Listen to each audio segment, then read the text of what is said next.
correction maintenant de l'exercice numéro 8, page 2.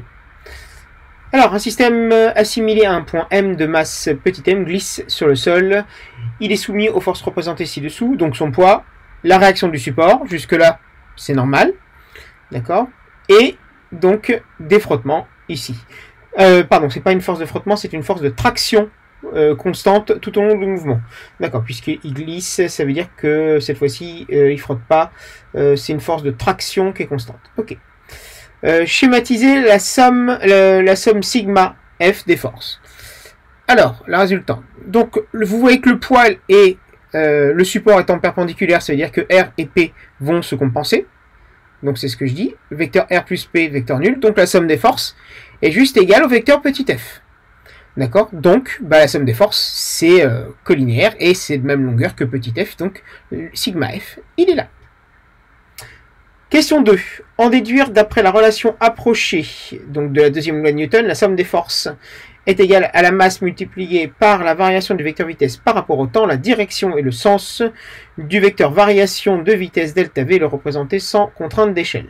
Alors, à part petit m ici, qui est une constante qui est forcément positive, une masse, ici vous aviez la résultante des forces qui était déjà collinaire à delta V, d'accord? Donc, collinaire, donc parallèle, mais puisque petit m et la variation de temps sont tous les deux positifs, donc la constante de proportionnalité entre les deux, qui est petit m sur delta t, est forcément positive, ça veut dire que la résultante des forces et delta v sont également dans le même sens. Voilà, donc là je l'ai fait, j'aurais pu le faire plus petit, mais je l'ai fait un petit peu plus grand.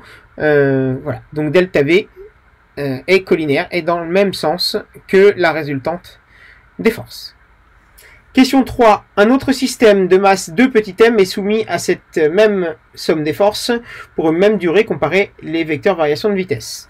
Même force, donc sigma f, la résultante est la même. Delta v et delta t donc sont identiques. Pardon, pas delta v. Delta t, on vous dit ici, pour une même durée.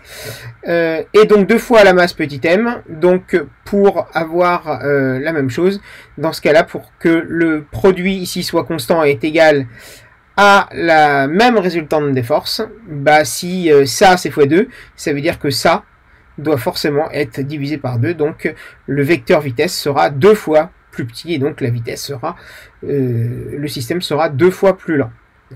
Donc c'est bien ce qu'on a dit, la masse va être à l'opposé du mouvement, donc c'est-à-dire que plus vous avez un système qui est lourd, plus ça va vous demander de force pour le faire réagir et pour lui faire prendre de la vitesse. Voilà, c'est-à-dire que la masse, on considère qu'elle influe sur l'inertie, et l'inertie c'est la capacité d'un objet à rester dans l'état où il est.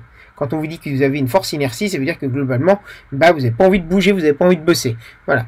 Donc, voilà ce que fait la masse. Ça augmente l'inertie d'un système. Merci à tous.